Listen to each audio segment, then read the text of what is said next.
Boa noite a todos e a todos que estão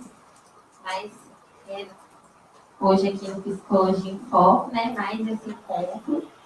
Também quero cumprimentar o pessoal do Facebook que está nos acompanhando aí pela live. Né? Espero que hoje seja uma noite muito interessante, de muitas trocas, né? E o pessoal que também está nos acompanhando é convidado a participar. Então, eu vou falar um pouquinho, primeiro vou me apresentar, e depois vou falar um pouquinho do Psicologia, né? Psicologia em Foco, e apresentarei as meninas também. Eu sou Mona Lisa, sou psicóloga clínica, sou psicóloga voluntária da Defensoria Pública, no núcleo de violência contra a mulher, né? Então, eu trabalho lá no núcleo de defesa a mulheres que vivem em situação de violência doméstica e sou integrante da Comissão Mulheres e Questões de Gênero do CRP aqui. Então, essa programação do Psicologia em Foco do mês de maio, ela foi pensada e planejada por nós, né, da Comissão Mulheres. Então, toda semana estão tendo temas voltados ao assunto, né, que cabe às mulheres em todas as suas especificidades. O Psicologia em Foco é um ciclo de eventos que acontece toda quarta-feira, a partir das 19 horas, na sede do CRPMG. Reúne profissionais e estudantes de psicologia para discutir temas que afetam diariamente a categoria, com base na grande abrangência de seu trabalho na pauta no contato diário com a sociedade. Então, aqui a gente discute, né, vários assuntos. O Psicologia em Foco, ele acontece desde 2015. Então, desde 2015, a gente vem fazendo esse ciclo de debates aqui, né, relacionado a diversos temas, e esse mês de março temos aí um tema mais específico, por ser o mês da mulher. Então, para o mês de abril, a gente também já está com uma programação aí, né, preparada. Na próxima quarta-feira, dia 3 de abril, teremos à mesa os desafios à saúde coletiva em tempos de ódio. No dia 10 de abril, a gente vai ter à mesa prevenção das violências nas escolas. Como a psicóloga pode contribuir? No dia 17 de abril, teremos uma mesa sobre avaliação psicológica e neuropsicologia, interfaces e limitações. E no dia 24 de abril, teremos a mesa sobre juventudes, drogas e psicologia, desafios da atuação. Então, vocês podem acessar o site do CRP para poder confirmar essas programações, né, a programação completa. Agora, eu vou ler aqui, né, o currículo das nossas convidadas. Né, o nosso tema de hoje é gênero, raça e classe, como as diversas opressões das mulheres estão entrecruzadas. Então, nós temos a Giovana Liodoro. Ela é uma mulher que se propõe a estar sempre em reconstrução, desde a sua constituição corporal até suas próprias palavras. É graduanda no curso de História pela Pontífica Universidade Católica de Minas Gerais, artista independente, articuladora sociopolítica, integrante do coletivo Pretas T, e é protagonista do canal Trans Preta no YouTube.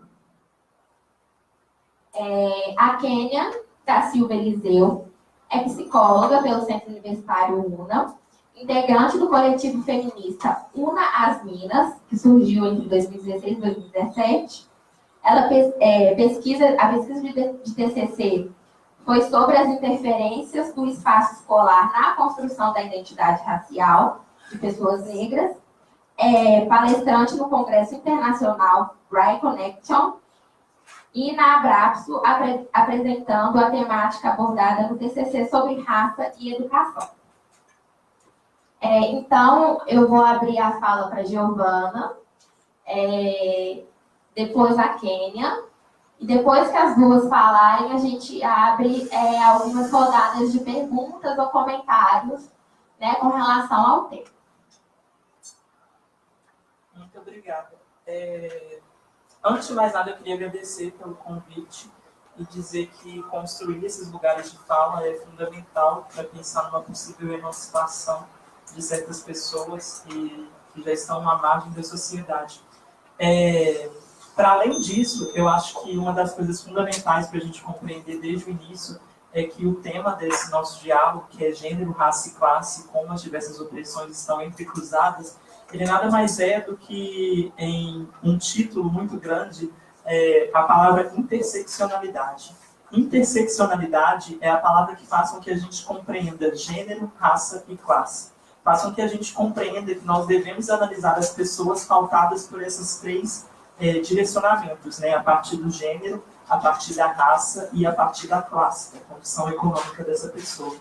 Assim, através dessas análises e da interseccionalidade, a gente consegue traçar panoramas muito mais intensos da nossa sociedade, né? Então, falar de interseccionalidade, que é uma palavra que recentemente vem sendo muito presente no movimento feminista, é falar da ausência dela nos movimentos, porque eu acho que a interseccionalidade, ainda que discutida, ela não faz parte dos movimentos. Inclusive, quando eu falo movimentos, eu quero dizer nos movimentos sociais, inclusive de esquerda, diferente do que a gente pensa, os movimentos de esquerda e os movimentos sociais auto-articulados, eles não pensam boa parte das vezes de modo interseccional, considerando raça, classe e gênero.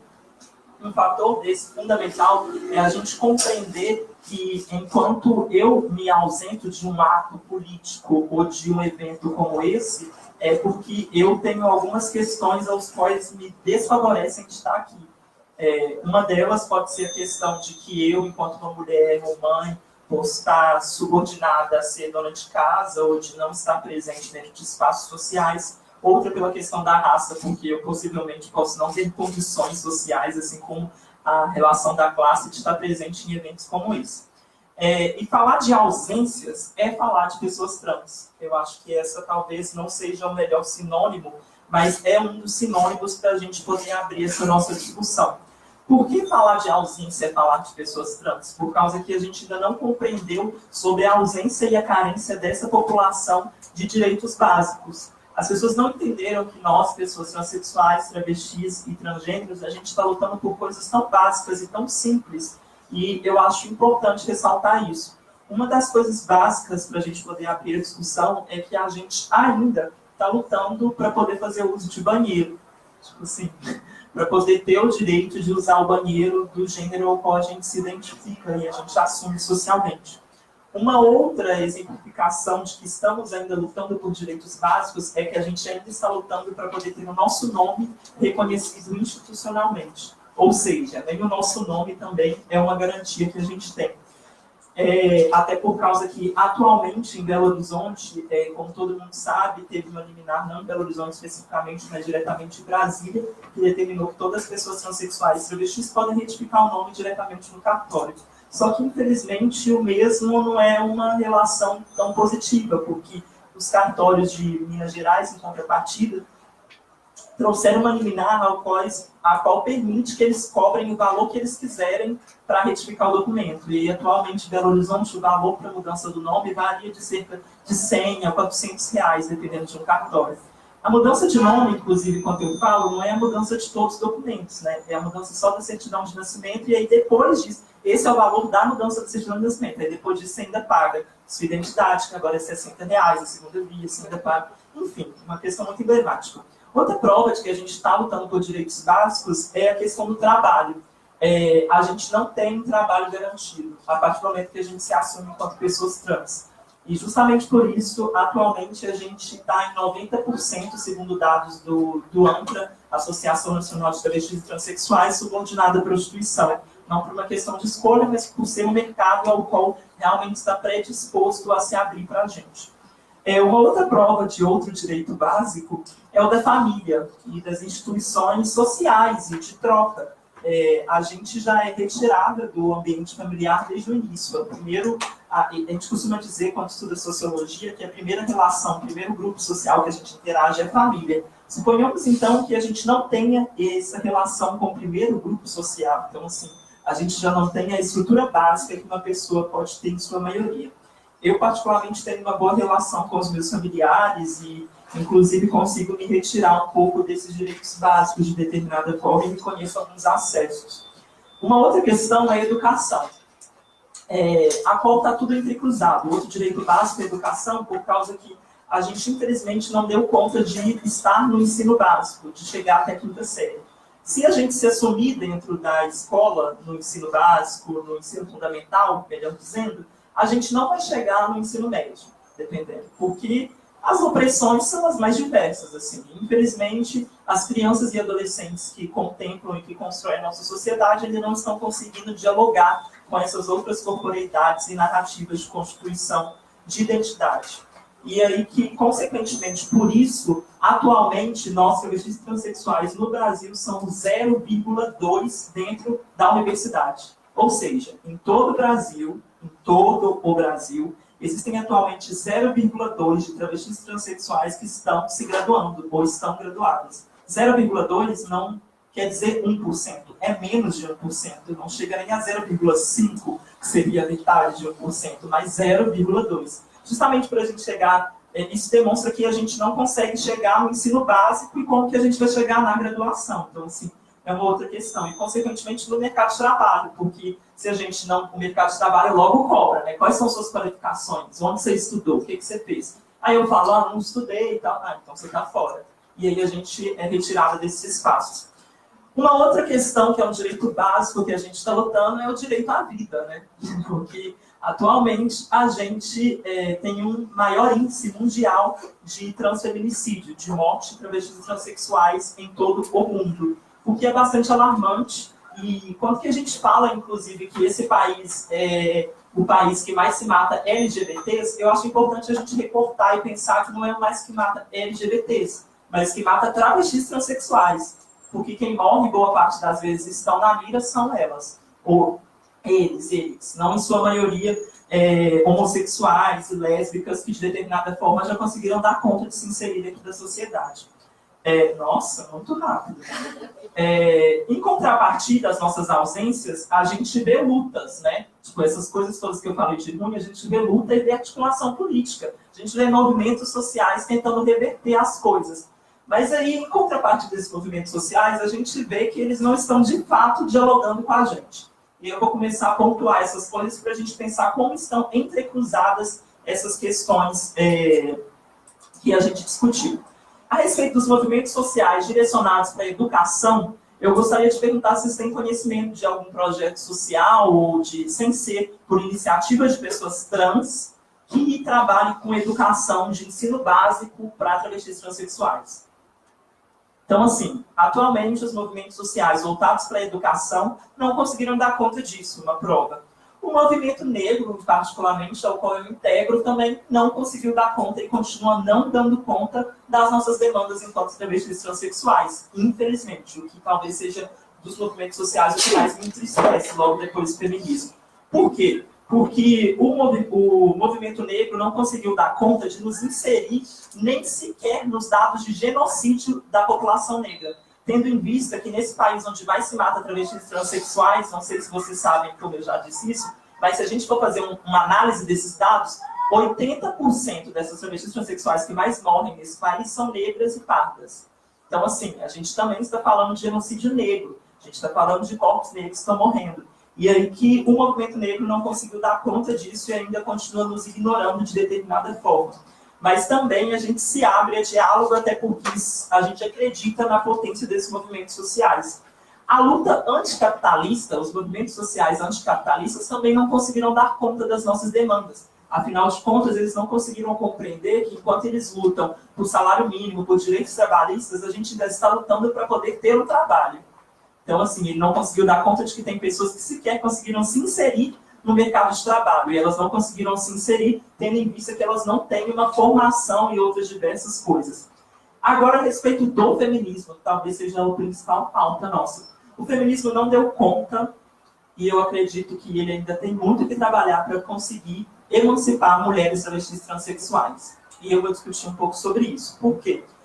O feminismo ele não nos emancipa a partir do momento que ele não compreende a nossa corporeidade. A partir do momento que ele não compreende que mulher não é unicamente aquela que tem uma vagina entre as pernas. E se a gente for pensar o que é o movimento feminista, o que é a simbologia do movimento feminista, ela toda, por si só, se baseia no órgão sexual. Tanto é que um dos símbolos do movimento feminista é o útero. E aí, como ficam as outras mulheres que não têm um útero, mas têm um pênis? Elas se sentem emancipadas dentro desse movimento? Eu, com toda certeza, digo que não. E aí que uma outra questão muito emblemática é que ele não se atenta, o movimento feminista, que é contra a prostituição, ele não se atenta que existem mulheres que elas não estão na prostituição por uma questão de escolha, mas elas estão ali por ser o único meio de trabalho ao qual é ofertado pela sociedade para elas. E aí essas feministas, elas são contra a prostituição por ser um tipo de mercantilização ou comercialização do corpo. Compreendo todas as questões. Mas para você falar que você é contra a prostituição, você primeiro precisa de compreender se você, em algum momento da sua vida, se prostituiria. Tipo assim, se você se vê nesse lugar. Se você não se vê, eu acho que assim, de início, você guarda a sua opinião e senta Cláudia, assim, porque não é cabível que você opine, por exemplo, a não ser que a gente abra esse diálogo, mas tem muita mana feminista que não compreende isso. Outra questão é que atualmente o feminismo vem atacando diretamente causas de transexuais e travestis. Não sei se vocês estão sabendo disso, mas agora teve a criminalização da LGBTfobia. E foi feito um relatório ou um formato por parte de coletivos feministas de vertente hard, ao qual acreditava que as travestis transexuais não deveriam estar inseridas nessa criminalização. Só as lésbicas, as gays e as bissexuais, que é questão de orientação sexual, mas não de identidade de gênero. E eu fico me perguntando, assim, o porquê das pessoas que estão dentro de movimentos sociais querem contrapor as nossas lutas e querem nos retirar de dentro desse processo de emancipação.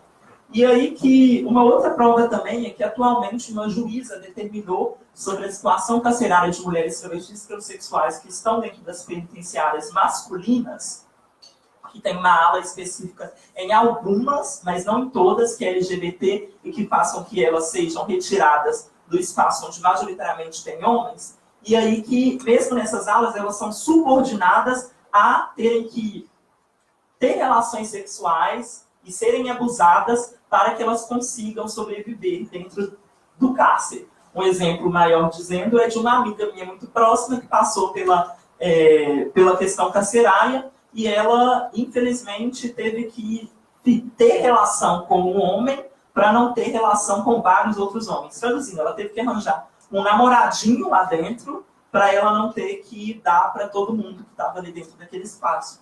E aí que, voltando a falar do feminismo, uma juíza determinou que algumas travestis transexuais fossem direcionadas do presídio masculino para o presídio feminino, né? Que são mulheres, afinal de contas, eles deviam estar lá. Mas, independente de trans ou travestis, são mulheres, então elas não deveriam estar no presídio masculino. E aí que fez esse pedido para elas poderem estar no presídio feminino. E aí que, mais uma vez, companheiras feministas lançaram uma nota e repudiando as travestis transexuais e negando a possibilidade de elas estarem em cárcere com mulheres cis, ou melhor, com as fêmeas. E aí soltou uma nota dizendo: não deixe que as nossas fêmeas sejam atacadas por um travesti dentro da cadeia. E aí eu fico pensando, que feminismo é esse que não consegue dar conta de emancipar mulheres? Porque, afinal de contas, nós somos mulheres. E eu já disse um pouco sobre a simbologia, que não é nada emancipatória do feminismo, e que a gente precisa de rever. E rever no sentido de que não existe espaço feminista, de fato, que não tenha travestis transexuais. Se não tem travesti transexual, quando você está discutindo o feminismo, esse espaço não se constrói consolidavelmente enquanto um espaço feminista. E a gente precisa de pensar nisso. E aí, se você está discutindo feminismo com a sua amiga, está num grupo de discussão e etc., e você não vê uma travesti transexual, você tem que questionar isso. Por que elas não estão aqui? Por que elas estão chegando? Primeiro, elas não estão chegando porque elas estão dando conta de outras demandas, inclusive de se prostituir para subsistir, ao invés de ter que discutir questões sociais. E aí que é importante que a gente compreenda, e a gente do movimento trans compreende já, que existe uma questão histórica da mulher em relação, a mulher cis em relação ao útero, e de toda a luta para que o útero não fosse compreendido nem como a vagina, enquanto uma doença, ou enquanto algo que as diferenciassem do homem do homem cis de modo negativo. Quando eu falo cis, é pessoas não transexuais, transgêneros, ou são vocês, porque não tem nenhuma travesti transexual aqui além de mim. Então, cis são vocês. E aí que, nesse caso, então, a gente percebe que, concluindo, né, que o nosso título, que era Diversas Opressões Estão Entrecruzadas, eu reafirmo que elas estão entrecruzadas, mas eu reafirmo que elas não estão entrecruzadas para além do discurso. Porque na atuação política, os movimentos sociais, tanto o movimento negro, quanto o movimento social de educação, quanto o movimento feminista, quanto a luta anticapitalista, reforma agrária e outras várias questões de movimentos sociais, não estão emancipando mulheres transexuais e travestis. Então, esse entrecruzamento, essa correlação, ela só existe no discurso verborrágico, da fala. Mas, de fato, ninguém sabe e se propõe a vivenciar a realidade de uma travesti transexual. Inclusive, mais direcionada a vocês, a psicologia. A psicologia não conseguiu dar conta das nossas demandas e ela precisa de reparar uma série de coisas. A começar pela noção de que nós ainda não somos pessoas doentes e que nós, boa parte das vezes, não dependemos para realizar uma terapia, para realizar um processo de transição, boa parte das vezes, de um tratamento psiquiátrico, por exemplo. Atualmente, a gente precisa de um laudo de um psiquiatra até hoje para poder começar a tomar hormônio. Será mesmo que a gente precisa e depende de um laudo médico para poder autoafirmar nossa identidade? E, para além disso, onde que a gente está entrecruzada com o movimento negro? Onde que a gente está entrecruzada com a educação, com a reforma agrária, com as pessoas das ocupações e as mulheres do feminismo? Porque as mulheres do feminismo são as mulheres de vagina. Só que isso na teoria, porque na real mesmo não são as mulheres de vagina. Tem outras várias mulheres de pênis que estão sendo deixadas no meio dessa luta, e inclusive são as que majoritariamente morrem e não fazem parte do índice de feminicídio desse país. Então, na teoria é isso, e na prática é outra coisa. E eu encerro minha fala, então, dizendo que a gente precisa de valorizar, de determinada forma, enquanto vocês, pessoas cisgêneras, precisam de compreender e valorizar o que a gente produz. Precisam de valorizar que nós, pessoas transexuais e travestis, a gente não quer só ser tema de trabalho acadêmico de vocês. Que a gente não quer só ser um objeto de estudo para vocês. Que a gente também quer estar dentro da universidade. E que, engraçado também, que a gente deve pensar como subverter essa lógica de temas acadêmicos. Se você quer trabalhar com travestis transexuais, por que não estudar a cisgeneridade? Por que não estudar vocês mesmos e a lógica de repressão e transfobia que vocês fazem com a gente? Vocês vão entender uma lógica. Quer estudar sobre racismo, analisar no seu TCC uma pessoa negra? Analisa a branquitude. Quais são as ações das pessoas brancas para fazer com que nós não participamos da lógica social?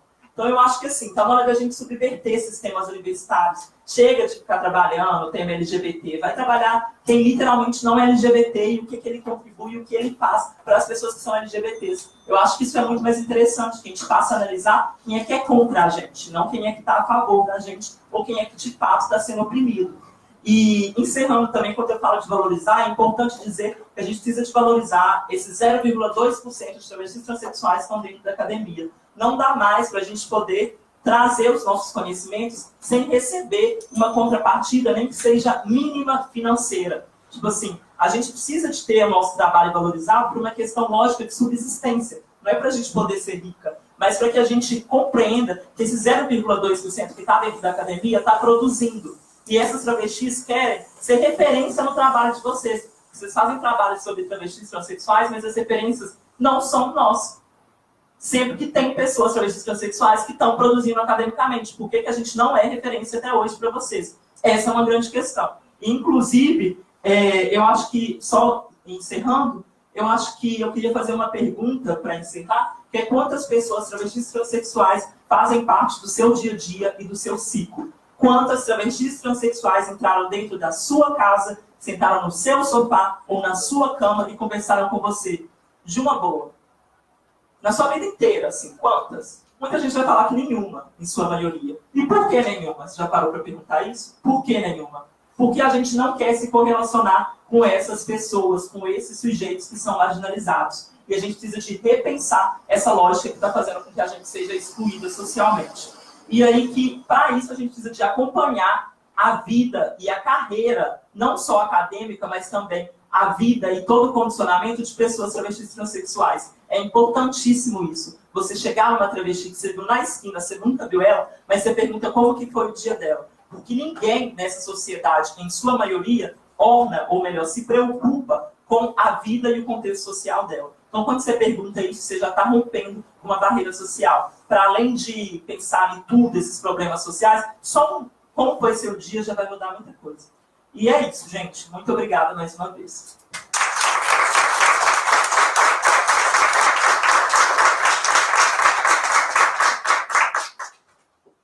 Que potência, hein, Giovana? Vou passar direto a fala para a Kelly agora, né? Para ela poder também dar mais tapa na nossa cara. Para depois eu abrir para as perguntas e para os comentários. Boa noite. Estou até tremendo aqui com a fala da Giovana, porque tem muito a ver também com a nossa causa enquanto mulheres negras. O feminismo, quando ele nasce por meados dos anos 20, ele é pensado de mulheres brancas para mulheres brancas. E só a partir dos anos 80 que surge esse termo interseccionalidade, que vai pensar as causas de mulheres negras. E pensando nesse recorte, em tudo que a Giovana fala, a gente, enquanto mulheres negras, a gente ainda tem que pensar em 3 fatores: machismo, racismo e preconceito de classe. A gente não vê mulheres negras em posição de poder. E quando vê, a opressão é tão grande que minimaliza tudo que a gente vem lutando durante todos esses anos para poder crescer enquanto mulheres negras. O feminismo, ele vem de uma forma que ele meio que, sabe, forma uma bolha ali e não lê a gente enquanto mulheres negras, enquanto parte também. Eu ouso dizer que o feminismo, as pautas feministas, elas criticam a interseccionalidade. Elas... Desculpa, tá, gente? Estou um pouco nervosa. E é importante falar sobre isso, porque para a gente pensar no feminismo negro, a gente precisa falar sobre homens negros. Porque as mulheres negras, as mulheres brancas dentro do feminismo, buscam chegar numa igualdade com homens brancos, num lugar de poder de homens brancos. E a gente, enquanto mulheres negras, a gente está buscando, dentro da interseccionalidade, chegar numa visão também de homens negros. Só que a maioria dos caras negros são marginalizados, estão à margem da lei. Então, que mulher que quer chegar a isso? Então, a gente precisa primeiro pensar nos homens negros. A maioria da população carcerária no Brasil hoje são de pessoas negras. E a feminina também, o maior índice de morte e encarceramento de mulheres negras vem aumentando, enquanto de mulheres brancas vem diminuindo. Então, eu uso a fala da Giovana. Para quem que é esse feminismo? O feminismo está chegando na galera da periferia, nas nossas mães, ou só está ficando no meio acadêmico? A gente só discute enquanto pessoas ligadas a movimentos no meio acadêmico. A gente não está levando isso para fora das universidades. A gente não está chegando em morro, a gente não está chegando para as mulheres que estão encarceradas. E também a questão da vulnerabilidade das mulheres. Eu, enquanto mulher negra, eu vejo muito que a sociedade pensa que nós somos fortes e aguentamos tudo. Não, gente. A gente não aguenta tudo. Em partos, sabe? A desumanização é muito grande. Quando eu fiz a pesquisa de TCC, que nós fomos falar sobre racismo e tudo mais, quando a gente entrevistou mulheres sobre isso, a gente percebeu a violência que é ser negra dentro dessa sociedade que ainda é europeia, sabe? A gente ainda pensa enquanto uma sociedade europeia e desvaloriza, a gente muda nosso cabelo, a gente odeia a nossa cor, a gente odeia os nossos corpos por causa de um padrão pseudo-europeu que criaram e jogaram aí e falaram: ou vocês entram ou vocês estão fora. Por quê? Sabe? São questionamentos, assim, que a gente precisa pensar junto. E a psicologia também, eu falo isso enquanto psicóloga, porque quando eu escrevi no meu TCC, eu não me senti representada dentro da faculdade, durante 5 anos. 5 anos de faculdade, eu não tive uma professora negra. Enquanto eu escrevi o meu TCC, eu não tive uma professora negra para chegar e falar: olha, são esses pontos. E a gente precisa pensar sobre isso, sabe? Porque isso é adoecedor. O racismo é adoecedor. E é falsa a visão da gente também falar que o racismo na nossa sociedade é velado. Sabe? Não é. A gente não é representado em TV. E quando é sexualizando as pessoas negras. Sabe? Nunca colocam um cara negro sem hipersexualizar. Sabe? Então... É mais sobre isso mesmo, essas formas de opressão. A gente não pode, nem deve, naturalizar as desigualdades. A gente tem que pensar, enquanto seres humanos, no outro. Entra muito isso, a questão que a Giovana falou de o feminismo negar. Essa palavra, negam a existência de mulheres trans. Mulheres trans existem. Vidas negras importam também, sabe? E o que a gente está fazendo enquanto psicologia, enquanto ciência que cuida de pessoas? O que a gente está fazendo para esse grupo de pessoas? Então, é importante pensar, não só para mulheres, como eu disse, para a gente pensar em interseccionalidade, a gente tem que pensar também nas vidas negras de homens negros. Porque senão, se a gente não pensar nos caras negros, como que nós vamos querer que o feminismo repare as mulheres? Sabe? Não tem como desligar isso. E isso assim, como você... Tô nervosa, gente. Desculpa. Gente,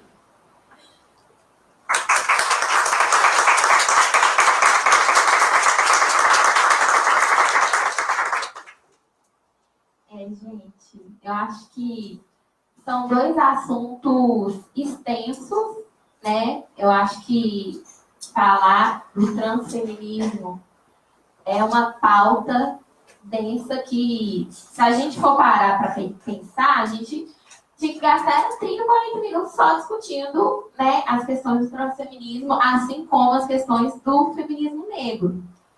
Né? Eu fiquei muito tocada com a fala de Giovana, fiquei tocada também com a fala da Kênia, e quando eu falei, né, sobre os tapas na cara que a gente estava levando, é porque a gente sempre é convocado enquanto categoria, né, para poder discutir sobre as questões das mulheres trans, das pessoas trans, para discutir as questões das mulheres negras, né, mas parece que a negligência ela continua, parece que a gente está discutindo pouco ainda. Eu acho que a gente ainda está discutindo pouco, a gente está no começo de um caminho, assim, uma ladeira bem grande para subir. Né? Porque sobre essa questão da representatividade, né, 0,2%, né, de mulheres trans, de pessoas trans na academia. Isso é um absurdo. Né, assim, e a gente ainda tem que lidar com essas pessoas lutando para viver, assim, né? Então, cada feminismo está lá no seu lugarzinho, né? Enquanto as sufragistas estavam lá lutando pelo direito a trabalhar, as mulheres negras já levantavam 5 horas da manhã para trabalhar desde criança, né? As nossas ancestrais aí. Né? E enquanto enquanto mulheres cis e negras ocupamos um lugar de privilégio, né, de ter direito à vida, as mulheres trans estão lutando para ter direito à vida ainda. Né? Então, assim, enquanto essa questão, assim, veio muito na cabeça essa questão do ninguém soltar a mão de ninguém, né? Foi um bordão, assim, maravilhoso que ficou, mas assim, gente, quem é que segura a mão das pretas? Quem é que segura a mão das trans? Né? Então, assim, esse negócio de ninguém solta a mão de ninguém, ele tá bem determinado, né, para uma classe, para uma cor e para um gênero. Né? Então, a gente precisa discutir bastante sobre isso enquanto categoria, porque a gente é sempre convocado para poder discutir, para poder pensar sobre isso. E eu fico pensando, e eu fico percebendo que a gente está falando pouco ainda, né? Pelo menos nos lugares assim que você que é psicóloga, então você também já deve ter ido em muitas palestras de psicologia, né? A gente percebe assim que ainda é pouco, precisa de muito mais. Mas eu vou calar minha boquinha aqui e vou abrir agora para as perguntas, né, ou comentários. Vamos fazer um combinado da gente fazer uns blocos de 3 a 4 perguntas ou comentários, né? As meninas respondem. E aí depois a gente abre as perguntas para o pessoal que está no Facebook também acompanhando pela live. Né? Então, a gente faz essa primeira rodada de perguntas, responde e depois abre outras, tá bom? Boa noite, obrigada pela fala de todas. Eu sou psicóloga do sistema prisional, além da nossa realidade aqui fora, lá dentro eu percebo muito bem as realidades pontuadas pelas duas, nem precisa gastar com isso. Eu acredito, e eu queria que vocês comentassem a esse respeito, essa setorialização do feminismo, eu vejo ela como muito natural por ser um tema que eu acho que a gente quis engolir e está mastigando ainda. Né? É novo, sim. Eu tenho me encontrado feminista, eu tenho militado, mas reconhecendo esse lugar na luta mesmo, sem nunca ter pensado sobre ele, simplesmente vivendo. E eu percebo essa questão da cisgeneralidade muito confusa. Eu, enquanto mulher, com desejo, né, pessoa casada, com homem, eu não me reconheço cisgênero, porque o gênero, enquanto construção aí, social, ele vem colocado para a mulher enquanto aquele lugar de menosprezada, daquela que não tem direitos. Esse gênero feminino, eu não me reconheço nele. Então, eu acho estranho até para nós, cisgênero, pensarmos nisso ainda. Ainda é tão novo, ainda é tão de construção, que é um lugar estranho ainda até para nós, né? Que não temos, já temos todas as deficiências que temos de qualquer tipo de luta, mas ainda mais, né, a trans e a negra, nesses lugares que foram sempre, né, de deteriorização do sujeito mesmo, pensar-se nisso agora, eu acho que é engatinhar mesmo, assim, que bom que esses espaços estão existindo, que bom que a gente está conseguindo construir essa fala.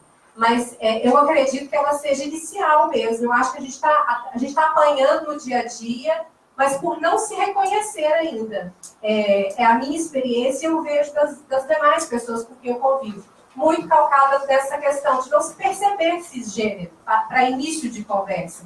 Porque o gênero já é uma coisa que nos estigmatizou esses anos todos. Eu queria que vocês comentassem alguma coisa a esse respeito.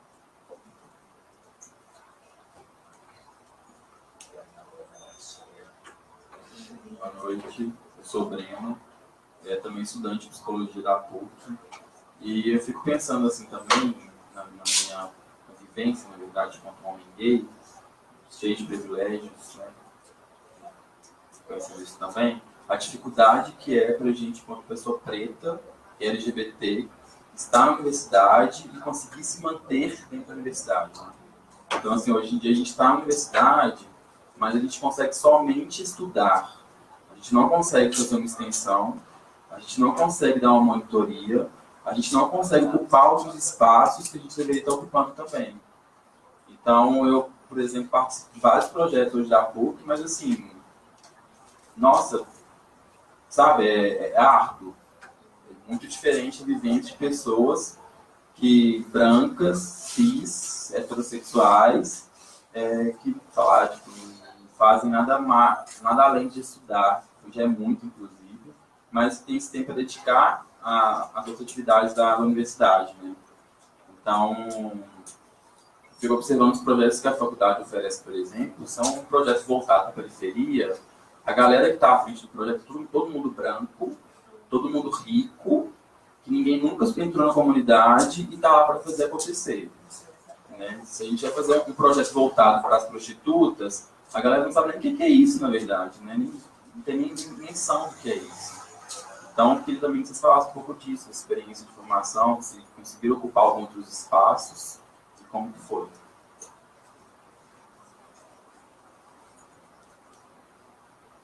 Boa noite.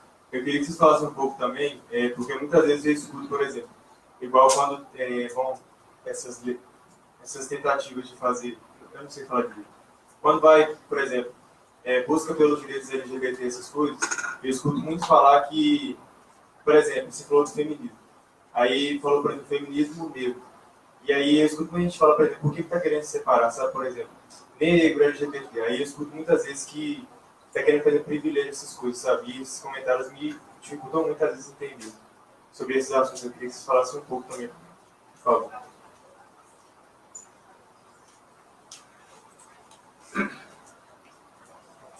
Boa noite. Eu queria saber de vocês, se alguns de vocês assistiram aquele filme Infiltrados na Clã, e eu queria que vocês se atessem mais à questão do racismo. E o que eu acho, na minha visão pessoal, que é um problema muito mais latino-americano e dos Estados Unidos do que uma questão da Europa, por exemplo. Eu acho que está mais por aí.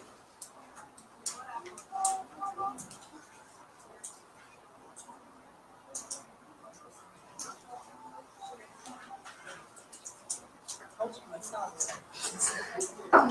Não, pode começar. Acho que eu vou começar pela fala dele. Não. Não. O racismo não é uma coisa latino-americana. O racismo é uma questão mundial. E americano, norte-americano.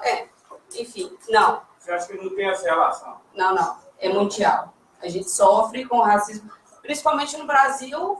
A salvadora da pátria, há mais ou menos 100 e poucos anos atrás, liberou as pessoas negras. Sim, não. É uma coisa estrutural em todos os países. Você não acha que tem uma relação, por exemplo, do racismo no Brasil com o racismo nos Estados Unidos, por exemplo? Até politicamente falando. Eu acho que tem uma relação. Mas eu acho, tá ligado? Desculpa culpar, mas é porque eu acho que tem uma relação, sim, mas uma relação de que nós somos sujeitos colonizados. Eu vou tratar numa relação historicamente dizendo agora, que é mais meu campo de pesquisa. Sendo sujeitos colonizados, retirados do nosso continente, sujeitos que foram trazidos para a América Latina, explorados na América Latina. Nesse sentido, a gente pensa como que se construiu a colonização em todo o mundo. A colonização, ela ocorreu basicamente em todos os continentes. Em todos os continentes, o sistema social e econômico era estabelecido através da escravidão. Sendo assim, sujeitos eram escravizados em diversos sentidos. Mais especificamente, em relação aos sujeitos escravizados da África, eram sujeitos que foram não só para o Brasil, mas também pela Europa. Na Europa é onde que boa parte das vezes era administrada toda a mercadoria desses sujeitos que eram objetos, até porque escravos não eram humanos, os negros não eram humanos. A condição do negro ser considerado humano é uma condição muito recente, por incrível que pareça. Inclusive, a gente foi o último país a abolir a escravidão. E a luta foi simplesmente cancelada, gente, sabe? Não foi a princesa Isabel que liberou a gente, sabe? Tipo, a gente lembra de Zumbi, da Andara, por isso, sim, porque não foi fácil, sabe? O Brasil, enquanto um país, né, reconhecido, assim, e tudo mais, ser o último país a liberar os negros, sabe? Então, tipo, pensar isso enquanto, sei lá, enfim. Onde você vai responder? Sobre os processos. na faculdade. É horrível. É horrível, é adoecedor. É questão da gente estar ali e a galera fala, por que vocês estão aqui? O que vocês estão fazendo aqui? Isso não é lugar para vocês estarem. Durante esse período na faculdade, a gente teve alguns, não digo problemas, mas, não, eu digo problemas assim, a gente brigou muito, a pauta racial foi muito discutida, principalmente quando descemos, a psicologia pertencia ao campus Guajajaras e descemos para um do Barro Preto. De escutar no elevador, a favela desceu para cá, e ouvi piadinhas mesmo em corredor e muito racistas. Fechamos o campus e falamos, vamos ocupar sim. Aqui também é o nosso lugar de direito. Porque se a gente não ocupar, como que a gente vai pegar esses moleques que estão crescendo agora para ocupar? Então, de certa forma, sim, é o nosso lugar sim. A gente tem que estar lá, porém, é muito sofrido e as faculdades não dão nenhum suporte para a gente, quando pessoas negras ocuparem esses espaços. Não dão nenhum suporte. Isso aí eu posso falar enquanto pessoa negra, enquanto pessoa que estava lá sempre dando a cara a tapa, sabe, junto com as outras meninas do serviço social, inclusive, para ocupar esses espaços. E a gente não é aceito. Não é aceito, mas um aviso, a gente vai estar lá sim. Eu vou responder aqui algumas das coisas que eu fiz na anotação. Bom, voltando a essa questão dos latinos-americanos e etc., eu vou adentrar mais uma vez, que eu acho que tem muitas coisas que a gente precisa discutir, porque boa parte das pessoas, historicamente, socialmente, construíram uma concepção de que as pessoas negras foram escravizadas por já serem sujeitos que se escravizavam dentro do seu próprio continente. E aí que justamente por isso facilitou. Tanto é que uma das coisas que as pessoas mais julgam é que Zumbi dos Palmares, dentro do seu quilombo, tinham escravos, por exemplo. Só que isso é um fato, mas as pessoas não compreendem que a gente precisa de analisar as pessoas dentro do seu tempo. Sendo assim, a gente precisa de analisar qual é a estrutura social e econômica que vigorava dentro daquele tempo. Não a estrutura social e econômica de que hoje o racismo não existe mais e que o negro já é aceito socialmente. Ele não era aceito socialmente, e para ele ser aceito socialmente, ele precisava de ter escravos. Assim como os negros, para serem aceitos socialmente hoje, precisam de alisar o cabelo. Uma outra questão também muito importante dessa questão latino-americana é que o racismo ele não é um problema nosso. Ele é um problema estrutural, institucional e social. Sendo assim, a gente não consegue configurar de onde especificamente é a origem dele. Sendo assim, eu não posso dizer que a América Latina é culpabilizada por isso. Porque até hoje as pessoas falam que nós, negros, nos colocamos em lugares de pessoas que sofrem racismo sempre que o racismo não existe mais. E aí, por que disso? Porque o Brasil, por volta de 1970, 1960, criou uma ideologia, através de um autor de Casa Grande Senzala, de que nós vivemos uma democracia racial, onde negros são aceitos e brancos são aceitos da mesma forma. Só que isso é uma grande controvérsia, tendo em vista também que a gente precisa de analisar que esse autor fez essa análise lá para fora, que esse livro foi escrito lá para fora, numa intenção de colocar o Brasil dentro de um lugar de civilidade. Eu também compreendo o autor quando disse isso. Mas, de determinada forma, a gente precisa de compreender que, talvez, inclusive, esse autor ele não foi racista também por pensar dentro do tempo dele. Por exemplo, eu não posso dizer que os católicos que matavam as pessoas na época antes de Cristo eram homofóbicos. Homofobia é um conceito do nosso tempo. Então, eu não posso dizer que ele era homofóbico, mas eu posso dizer de determinada forma que ele havia um preconceito nele, mas eu estou analisando dentro do meu tempo, porque naquele tempo aquilo não era homofobia. Assim como não era machismo também, a questão da mulher não trabalhar. Então, sempre a gente tem que analisar as coisas dentro do seu tempo, dentro do seu contexto e dentro daquele sujeito temporal. Ele não é atemporal. Só que na escola, quando a gente estuda história, nunca tem tempo para o professor falar isso, porque é tanta coisa que a gente tem que falar, então assim. Só quando a gente entra para a academia, estuda a historiografia, a gente compreende certas coisas, infelizmente. Em relação ao racismo, a questão da vivência na universidade, eu sou aluna da PUC Minas, sou pronista lá, integral.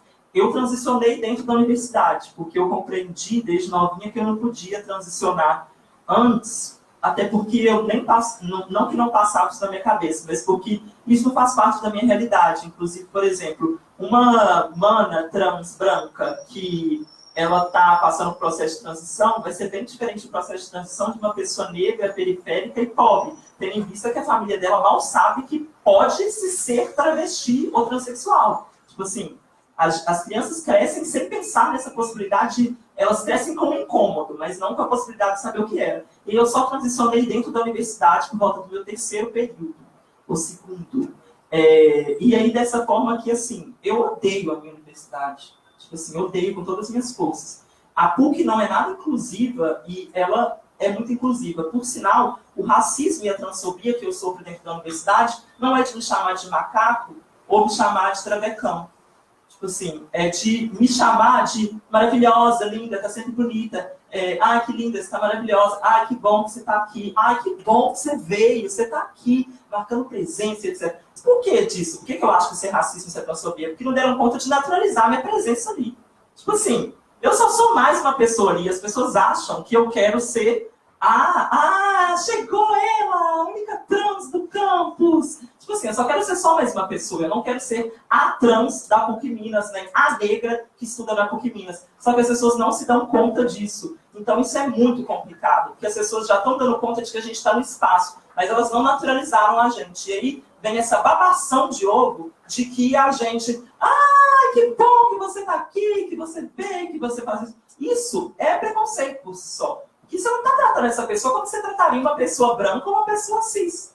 Tipo assim, você ia tratar ela normal. E aí dentro da universidade, eu costumo dizer que eu queria viver só para estudar. Queria ter um pai que me bancasse, fosse inglês de manhã, depois para a faculdade, leio todos os dias. Minhas notas iam ser maravilhosas, eu garanto para vocês aqui, com a minha palavra de silêncio, porque eu ia viver para estudar. Mas no meu caso, eu não pude me dar o privilégio de viver para estudar. Enquanto eu estudava, tive que fazer vários outros corres, e até hoje eu faço, para conseguir pagar passagem para chegar na universidade e poder estudar. Só que às vezes, para pagar a passagem, eu tive que trabalhar de manhã, de tarde ou de noite, e aí que justamente por isso, chega na aula eu durmo. Mas eu não durmo, às vezes, porque eu quero dormir, mas porque a minha rotina é diferente da sua amiga, que só estuda. Tipo assim, eu queria só estudar, mas só que eu tenho que fazer várias outras coisas. E aí eu durmo, eu fico procrastinando, eu não quero estudar, quero descansar, quero mexer no celular, fazer qualquer outra coisa, porque o meu corpo e a minha rotina não foi predestinada a só estudar. Isso eu não falo só enquanto pessoa negra, enquanto pessoa trans, mas enquanto pessoas pobres também.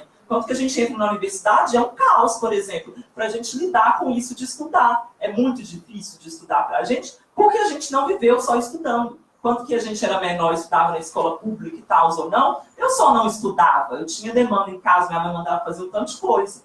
Não ia para o balé, depois para o inglês, para a natação, depois para a escola, depois... Não é essa a minha realidade. Infelizmente, eu queria que fosse, inclusive.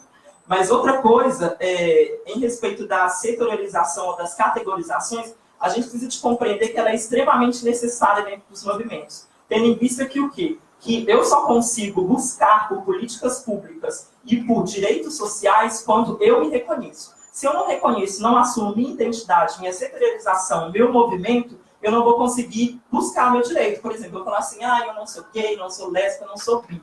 Eu gosto de pessoas. Tá, aí na hora vai buscar seus direitos humanos lá, gata. Vai falar lá, querendo direitos humanos para quem gosta de pessoas. Você não vai conseguir buscar direitos de pessoas. Você precisa de infelizmente, eu queria que não fosse assim, mas você precisa de se categorizar para que socialmente você tenha a possibilidade de um direito social. E os movimentos sociais começaram a dar conta disso recentemente. E aí que, inclusive, o feminismo começou agora a criar várias setorizações, ou várias vertentes, melhor dizendo, de feminismo. Um feminismo negro, um feminismo interseccional, um feminismo transfeminismo, um feminismo que acredita na não binariedade, etc.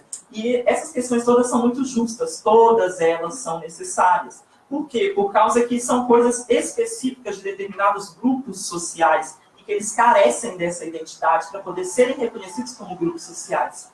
E aí que eu vou só terminar aqui, mas aí que a outra coisa é em relação à cisgeneridade. A cisgeneridade é engraçado porque eu falo, você, pessoa cis, eu cis, inclusive, tipo assim, eu paro para falar assim, vamos falar de pessoa cis, você é cis, né? Não, não sou isso não. Tipo assim, eu conversando isso na minha casa, não sou isso. Aí eu, não, você é cis. Não, eu não sou isso, não. Então o que você é? Você é trans? Não, também não sou isso, não. Pessoas não sabem o que é o termo cis, porque o termo cis foi apropriado e construído através da academia. E a academia, infelizmente, não é algo que toda a sociedade possui o acesso. Justamente por isso não vai ser algo popularizado, mas é algo justo e necessário. Essa diferenciação ela é necessária, eu acredito, mas ao mesmo tempo também eu penso que ela não é necessária, porque às vezes eu não quero ser a mulher trans, eu quero ser a mulher. Que, né, a gente está falando de mulher, então é a mulher, né? É a mulher trans, é a mulher travesti. Mas também às vezes eu falo, é a travesti e a mulher trans, para você entender o seu lugar e eu entender o meu lugar. Tipo assim, há momentos, há necessidades e há questões da categorização. E aí que a cisgeneridade, você disse que não se reconhece como cisgênero, mas a sociedade te reconhece. E essa é a questão toda da cisgeneridade. Não é a sua autoafirmação. Por exemplo, eu me reconheço mulher, a sociedade inteira me reconhece como mulher. Para outras pessoas, eu vou ser um homem de saia. Entende? Tipo assim, então, a questão primordial não é só a autoidentificação, mas mais uma questão da sua leitura social. A leitura social que é posta para você. Por exemplo, eu me reconheço negra. Para algumas pessoas, sou morena. Eu odeio que me chamem de morena. Tipo assim, eu odeio mesmo. Mas aí é a leitura social que a gente faz diante de vários espectros de representatividade que a gente tem. Outra coisa também, tinha outra pergunta. Tinha outra pergunta, não tinha? Eu acho que é a dele, mas que está na mesma questão. Eu só queria pontuar uma coisa também, que eu acho que, diante da fala da Kênia, que é que, para a gente, às vezes, é muito difícil estar em lugares de fala ou em lugares de poder, boa parte das vezes. Porque, justamente pelo racismo ser institucional e estrutural, quando que dão o microfone para a gente fica toda perdida. Porque a gente não foi criada para poder falar. Enquanto você teve toda a oralidade, você já se condicionou a falar. Então, pessoas negras sempre sentem pavor de falar, às vezes. Não todo. Eu, por exemplo, eu amo me dar o microfone. Tem gente que não tem microfone. Eu vou falar mesmo e vou continuar falando, entendeu? Mas, assim, tem várias questões que a gente deve pensar, que é, tipo assim, por que essas pessoas se sentem constrangidas em falar em público? Porque, assim, é uma questão muito maior. Tipo, essas pessoas, elas nunca tiveram voz. Aí você dá o lugar de voz para ela, mas como ela se auto-reconhece e constrói essa oralidade dela sem se fragilizar? É uma grande questão. Eu acho que eu falo demais, viu, gente? Eu queria fazer um comentário sobre essa questão do racismo, né? Dessa questão do racismo na Europa e o racismo da América do Norte, assim. E dentro dessa setorialidade, né, do feminismo, vem surgindo aí o feminismo decolonial, né, que ele vem com essa proposta de descolonizar mesmo os estudos feministas, principalmente na América Latina. Porque o europeu, ele chegou metendo 2 pés na porta do mundo, né? Se a gente for pensar, então eles saíram por aí caçando as especiarias, as benditas especiarias, então chegaram nos países de uma maneira bem complicada, colonizando tudo. Então, todos os estudos produzidos acerca de muitos temas da humanidade, inclusive sobre o feminismo, foram produzidos na Europa, né? A Simone de Beauvoir, por exemplo, ela é maravilhosa, mas ela está falando de um lugar de mulher branca europeia, né? Ela tem contribuições interessantes, mas não serve para a gente falar das nossas mulheres brasileiras, né? Das nossas mulheres latino-americanas. Então, essa questão do racismo, ela ultrapassa muitas fronteiras, assim, né? Até da questão da fala mesmo. Então, a gente às vezes conhece a nossa história a partir do olhar do europeu, hétero, cis. A gente está começando a conhecer a nossa história a partir do nosso olhar agora, que a gente está começando a discutir sobre essas questões, né, do transfeminismo, do feminismo negro, do feminismo intersetorial, né, das pautas classistas, né? Então, isso tudo tem vindo a partir da gente, né? Então, essa questão na América do Norte é super forte, mas na Europa também, porque eu acho que foi a Europa que saiu, assim, né? Desbravando, dizendo quem era, quem não era, quem era escravo, quem podia ser. Mas eu acho que é outro assunto também, que cabe uma mesa só para ela. Agora, não tem? Então, vou abrir mais uma rodada para o pessoal aqui, porque não tem pergunta, né, do pessoal do Facebook, porque estão meio preguiçosos.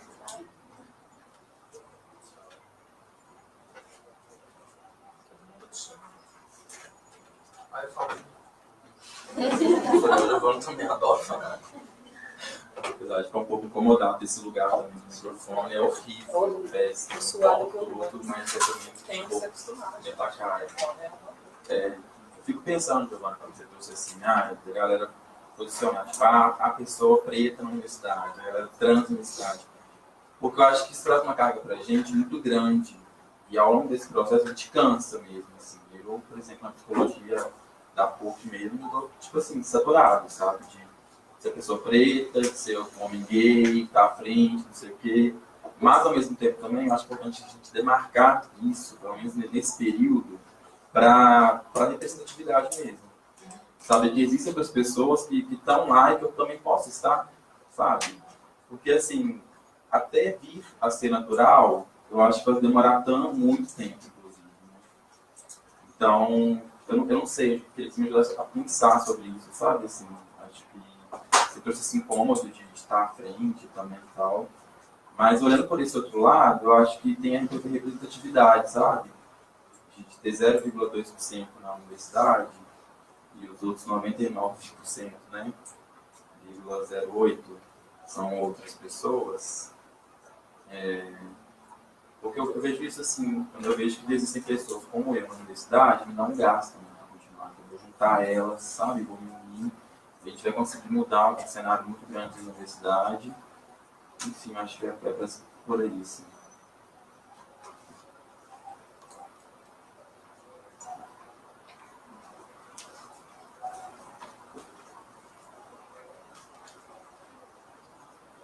Eu queria pedir para a Giovana comentar, porque você citou como o diálogo só fica nas palavras, né, no papel. E você citou diversos setores para comprovar a sua afirmação de que não existe esse diálogo. O próprio feminismo, as próprias lutas antirraciais, a educação. Eu queria pedir para você comentar sobre o acesso aos serviços básicos de saúde. Como estão?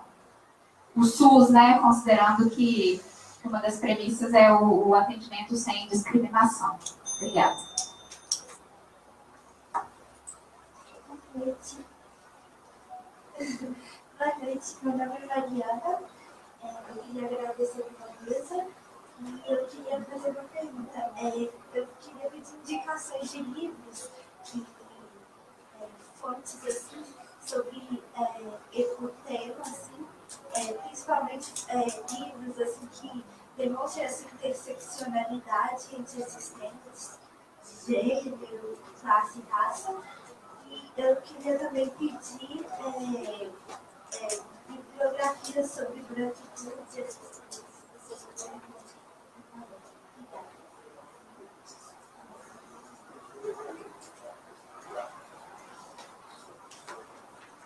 Boa noite, meu nome é Cris, eu sou uma psicologia desse período da FMG. Eu acho que, primeiramente, quero agradecer. Eu acho que, como homem branco favelado, estar dentro da natureza é muito interessante. Tem uma fala sobre, para mim, muito interessante sobre as pessoas trans que nós já deixamos entrar em casa. Porque semana passada teve outra palestra aqui, nós estávamos falando também sobre isso, teve uma conversa sobre isso também. E nós falamos sobre a questão do porte de armas e do feminicídio. E eu acho que, quando você vira e fala sobre a questão das mulheres trans, e a gente falou isso, para quem essas armas, esse porte de armas, de fato, para quem, para pegar a arma na cara de quem. E aí eu sempre lembro das... espera que eu vou chorar.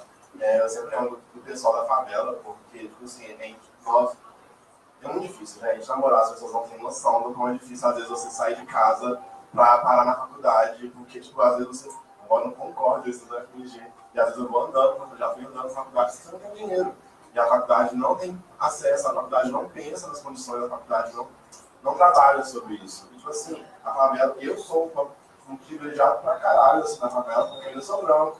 Você vai ver todos os meus manos, tipo assim, eles são negros, preto não tem condição, não teve capacidade de ir na faculdade, porque a sociedade não permitiu. Eu tenho amigas minhas que tipo, entraram e saíram, porque não suportaram a ideia de continuar na faculdade, porque no final a gente vive e fala sobre tudo igual, todo mundo tem esse acesso, mas você chega lá é muito difícil se manter, sabe? Fazer a prova e passar no Enem já é difícil, se manter lá depois de passar por tudo aquilo que eles passam é muito difícil. E o que eu queria te falar é que, assim, existem vários projetos, eu acho, já existentes, já aqui em Belo Horizonte mesmo, aqui no país, para trabalhar sobre a questão trans. Eu acho que as pessoas procuram um pouco, que as pessoas acham que isso, mas existem aqui, já pesquisei algumas coisas em Belo Horizonte. Eu queria saber, tipo, na área de psicologia, se você conhece algum psicólogo, você já começou a fazer trabalho, né, que pudesse falar que, de fato, fosse voltado para as pessoas, grupos, ou mais, sobre texto, sobre pesquisa. Eu acho que eu tenho muito cuidado sobre isso, porque eu tenho um interesse genuíno em continuar na área acadêmica. E, para mim, é muito complicado pensar até que ponto eu posso falar, até que ponto eu não posso falar. Como, de fato, falar sobre um lugar que não me pertence. E essas partes também são muito delicadas e, muitas vezes, eu falho muito, porque a gente vai com muita vontade de fazer algo que acaba, tipo, só atrapalhando, às vezes, muitas vezes a gente não acrescenta de fato nada. E é muito legal falar da Mariana, que ela é minha amiga.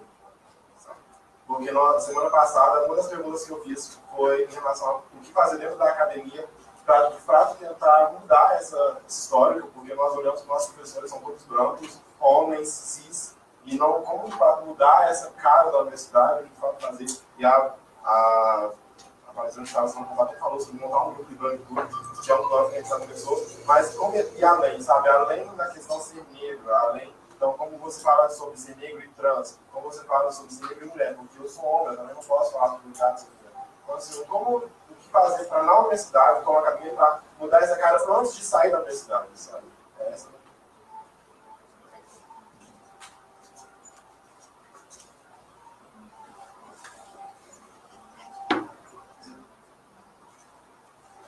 Eu só queria complementar, antes dela responder, a pergunta da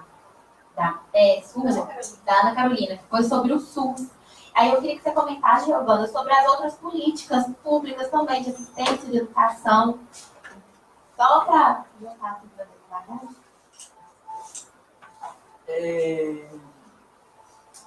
Peraí, vou me organizar.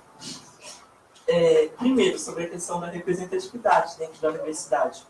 Eu acho que, quanto que eu quero dizer sobre essa questão da naturalização, em momento nenhum, eu quero me colocar no lugar de não assumir a minha identidade enquanto negra, enquanto uma travesti que está dentro da universidade. Assim, em momento nenhum eu quero negar isso, muito pelo contrário, todo mundo que sai e tal, não tem problema nenhum. Não quero ficar... Eu, por exemplo, reivindico muito pelo lugar enquanto mulher trans e da não passabilidade, que passabilidade, inclusive, é quanto que nós, mulheres transexuais e travestis, somos reconhecidas e lidas socialmente enquanto mulher cis, enquanto uma mulher que tem vagina. Eu, particularmente, no meu dia a dia, de uns 2 anos para cá, eu, socialmente, as opressões que são direcionadas a mim são mais institucionais e mais localizadas do que na rua, no dia a dia, como era antes. Porque boa parte das pessoas, elas entendem na rua que eu sou uma mulher cis. Então, assim, elas não se dão conta logo de cara de que eu sou trans. Eu não sei se eu falar ou se eu for abrir esse diálogo. E aí que as opressões são diferentes. Mas eu reivindico esse lugar de me assumir mesmo. Eu não faço questão de ficar... que eu acho que eu tenho que levantar essa bandeira. Mas tem muita mana que eu também compreendo que ela não quer esse lugar de mulher trans e travesti. Ela quer ser reconhecida como cis mesmo. Porque assim ela não sofre opressão. Assim ela não vai apanhar na rua. Ela não vão pensar diversas coisas pejorativas sobre ela. Então, assim... Muitas delas dedicam a esse lugar e eu também compreendo. Eu cheguei nesse lugar de forma involuntária, esteticamente dizendo, mas eu também não gosto desse lugar. Porque é um lugar, por exemplo, eu imagino, eu posso sofrer um abuso sexual e a pessoa não se der conta de que eu não sou uma mulher cis. Como vai ser dessa pessoa, por exemplo, em um abuso sexual ou um estupro, por exemplo? Como ela vai lidar se ela não encontrar uma vagina, mas sim um pênis da mulher que tentou assediar na rua, no caso, sabendo que ela é travesti e não uma mulher cis, pode reverberar em algo muito pior. e mais especificamente também no sentido de se relacionar com as pessoas, inclusive com homens. Os homens, tipo assim, se sentem muito traídos quando eu falo que eu sou mulher trans, sempre que, tipo assim, eles acham que eu enganei eles. Não, eu sou mulher do mesmo jeito. Aí, tipo assim, inclusive a gente precisa de reconstruir essa concepção de que homem que pega travesti transexual, ele é gay. Ele não é gay, ele é hétero. Que se eu sou mulher, ele é gay. Ele tá pegando um homem, ele não tá pegando um homem, ele tá pegando mulher. Então, assim, a gente precisa de compreender isso. Tipo assim, há uma diferenciação. Eu namorando com um homem é uma relação hétero. Vocês entendem isso? É hétero, uma relação homem e uma mulher. Se eu namorar uma mulher, é uma relação lésbica.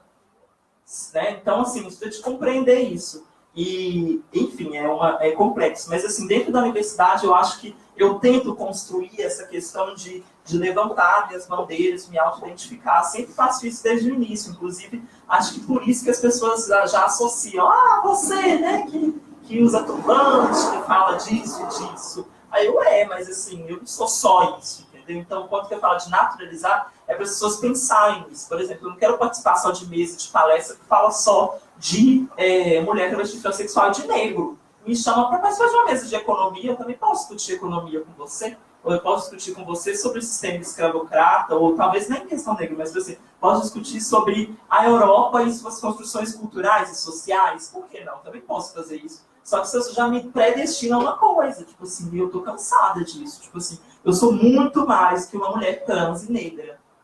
Talvez seja essa a questão da naturalização. E quando eu falo isso, não é sendo egocêntrica, tá? Mas no sentido assim, eu não sou só isso, sabe? Tipo assim, as pessoas eles só querem falar sobre isso comigo. Tipo, se elas não querem conversar sobre dia a dia, essas coisas.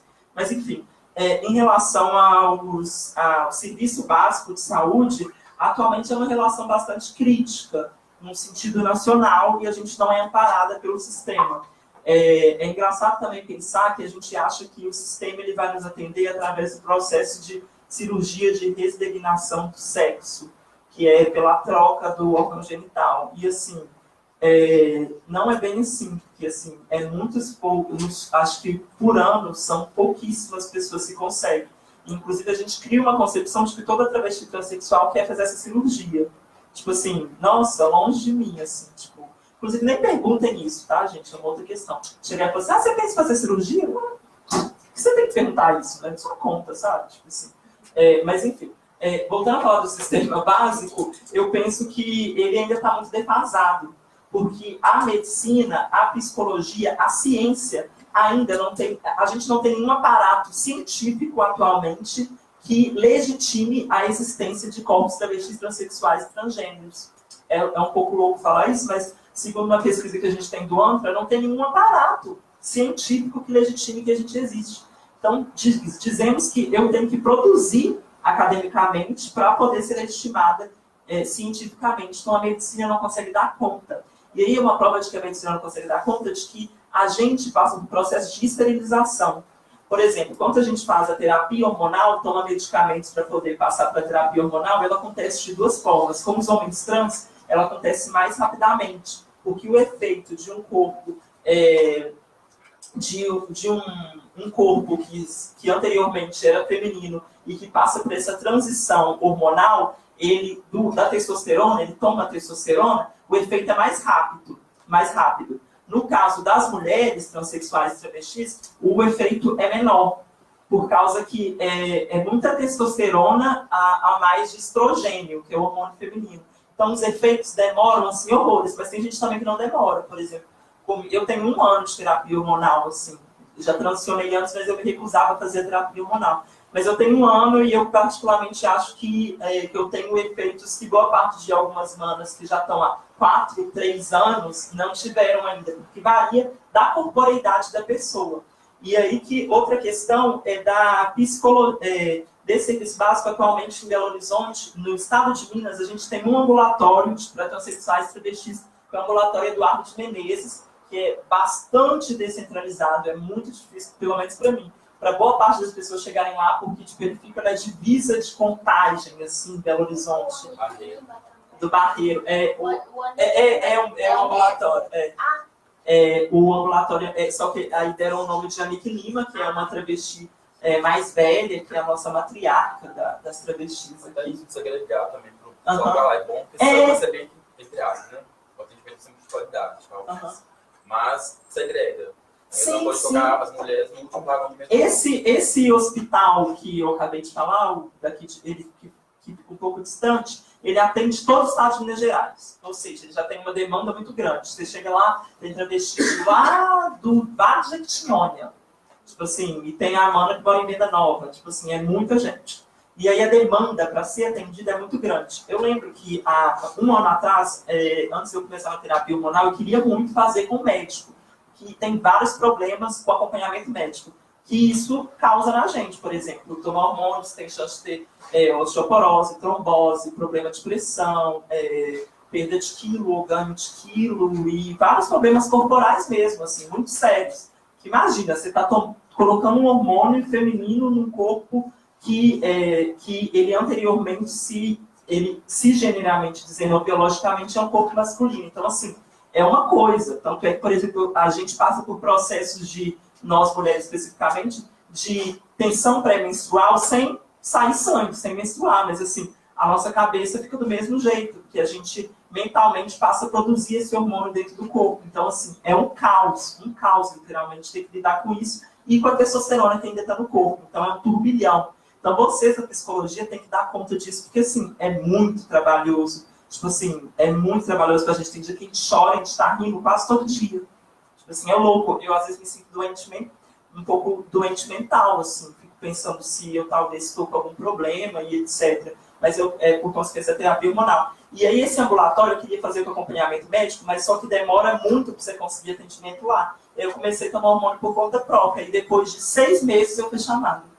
Só que, tipo assim, eu já estava tomando hormônio por conta própria e tal. Aí eu fui mesmo assim, e o médico me receitou o mesmo hormônio que eu tinha tomado antes. Aí eu, que bom. Tipo assim, esperei tanto para isso. Mas eles atendem super bem, são maravilhosos, são super, super maravilhosos. Em questão da psicologia, não tem nenhum grupo específico que atenda pessoas travestis transexuais. E aí que eu acho que isso é uma questão que até me preocupa e deixo para vocês, de pensar como fazer esse atendimento da população trans, que carece muito. E aí pensar esse atendimento também de modo gratuito, talvez não, com certeza. Porque, assim, é caro pra gente. Por exemplo, eu já pensei várias vezes em fazer terapia, e depois eu penso assim, não, mas esse dinheiro da terapia é um dinheiro que eu vou tirar, que eu não devia, mas que eu, enfim, e aí vira um caos. E eu, numa situação de acessos sociais, imagina uma mana que, tipo assim, que não tem estrutura familiar, que não está dentro da universidade, para ela vai ser muito mais difícil ter um acesso à psicologia. E a gente precisa, com urgência, tipo assim, muito, muito. Tipo assim, talvez a gente de promover uma ação nos pontos de prostituição em específico e perguntar quem tem interesse de ter atendimento psicológico. E aí cada psicólogo pegar uma paciente, talvez, em específico. E assim, eu acho uma proposta maravilhosa, inclusive, e me proponho a dialogar com quem tiver interesse. E de referência, tem muitas referências, inclusive tem uma mana na USP, que me fugiu o nome, que escreveu um artigo sobre a branquitude. Ela é branca, ele escreveu um artigo sobre a branquitude, falando sobre essa lógica racista. Achei maravilhoso, um pouco do que eu estava falando antes, e que é muito importante. E no sentido de referências, eu acho que tem uma referência que eu vou dar mais em nome, tá? Mas é Jaqueline, do Rio de Janeiro, que é uma das travestis formada em educação, Jaqueline, me fugiu sobre o nome dela. Tem uma mana que já produziu texto comigo, que é do Nordeste, agora mora em São Paulo, que é Maria Clara Araújo, que trabalha com pedagogia e com educação, que inclusive tem um texto, um artigo que a gente produziu na Usina de Valores, junto com a Érica Hilton, que também é um outro nome, que é deputada estadual de São Paulo atualmente, que também é uma travesti preta. E, para além disso, também outras referências, a gente tem a Júlia Santos, daqui de BH, que é jornalista e que produz também mais enquanto artista, mas que é uma ótima referência. E aí, essas pessoas, eu acho que seria interessante depois que eu disponibilizasse, não sei, para quem tivesse interesse, uma lista de autoras e autores que vocês podiam trabalhar, porque assim eu só falei pessoas, né? Não falei obras em específico, mas eu acho interessante. A Mara Moira é maravilhosa. A Mara Moira, inclusive, a gente se conheceu e tal, a gente tem uma troca muito legal, que é de São Paulo, e que ela foi ela é mestre em letras na USP, não é na USP, enfim, mas numa universidade de São Paulo. Então, assim, tem várias referências, assim. Eu falo. Você quer comentar? Dá tempo de abrir mais uma rodada de perguntas? Só um minuto. Acho que faltou a Develi sobre a questão. Era só um comentário?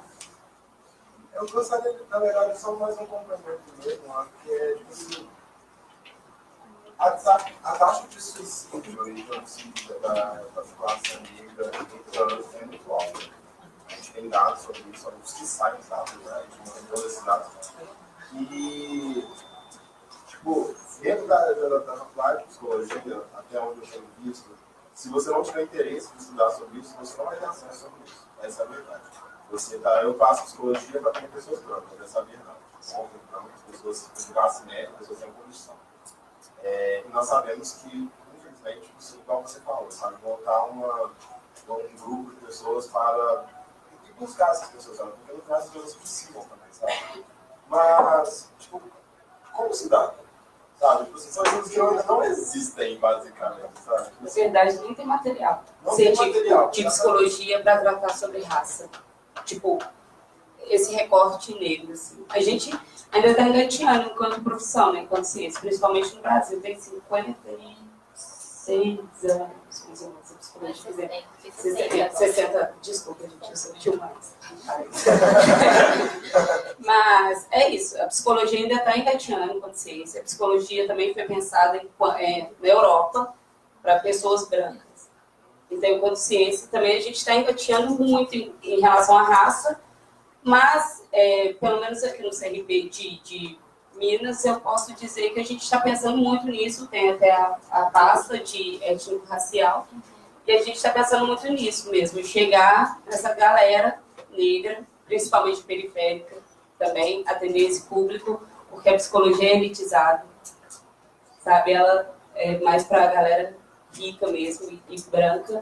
Então, a gente está engatinhando com a ciência, estamos produzindo também alguns textos sobre, pensando nesse recorte, mas não tem muito material mesmo. Aí, quando a gente foi escrever o TCC sobre raça e educação, por exemplo, dentro da psicologia a gente não achou muitas coisas. É por isso que a gente pensa em o recorte com a educação.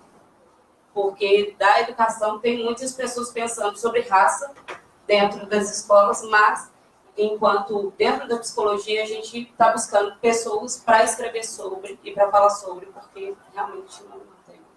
Vocês podem propor que, né, vocês, eu não moro em Belo Horizonte, tá, gente?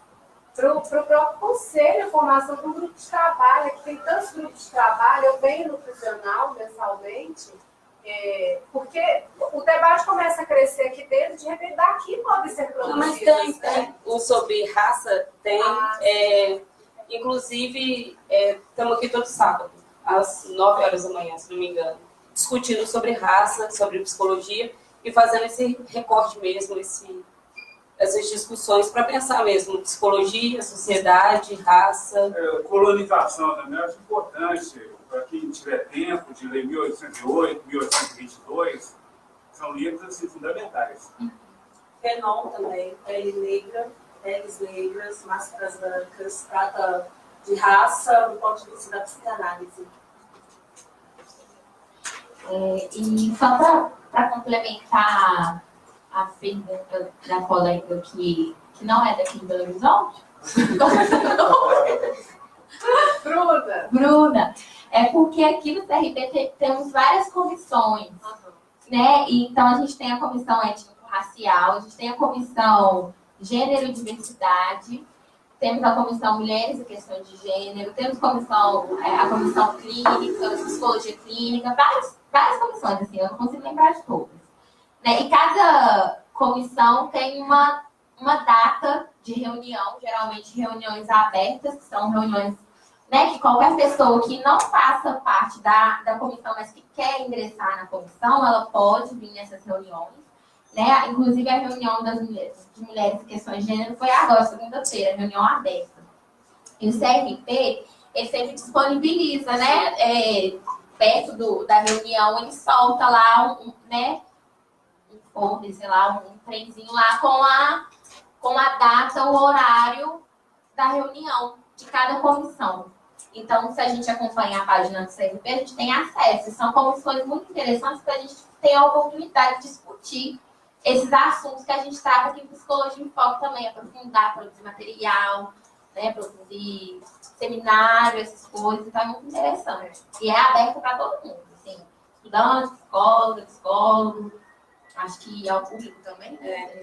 E é importante isso chegar aos universitários, porque assim, nós que já estamos ali na nossa, né, na nossa área ali, a gente vai focar naquilo, né? Eles que estão mais abertos a todos os debates para construírem a sua formação, eles vão estar povoando essas comissões de uma maneira mais participativa do que nós que já estamos lá no campo. Né? Até mesmo para levar para dentro das universidades e cobrar, sabe, das universidades. Porque realmente a universidade não foi pensada para a gente, para a galera da favela, para a galera preta. Mas a gente precisa realmente fazer parte desses núcleos, né, dessas reuniões, integrar para a gente levar para lá, para a gente causar sabe, esse constrangimento, não diria, mas essas questões na faculdade, esse incômodo nas faculdades, para começar a pensar também, por que não abrir dentro da psicologia uma matéria falando sobre raça, o que o racismo causa de adoecimento em pessoas negras, porque é muito importante. A gente não tem esse tipo de estudo, o que o racismo causa em pessoas negras, então seria importante. Agora a gente vai abrir para mais uma rodada de perguntas e eu quero fazer uma pergunta antes, tá? Na verdade, quero fazer a pergunta para a Kênia e para a Giovana, né? Vocês enquanto mulheres negras, né? Para falar um pouco sobre a violência psicológica, assim, o que vocês identificam enquanto violência psicológica e racismo e transfobia. A gente tem trabalhado na Comissão Mulheres muito com essa pauta da violência psicológica, então a gente também trabalha sobre esse micromachismo. Daí queria que vocês comentassem um pouquinho a partir da percepção de vocês, assim, o que vocês acham, né, sobre isso.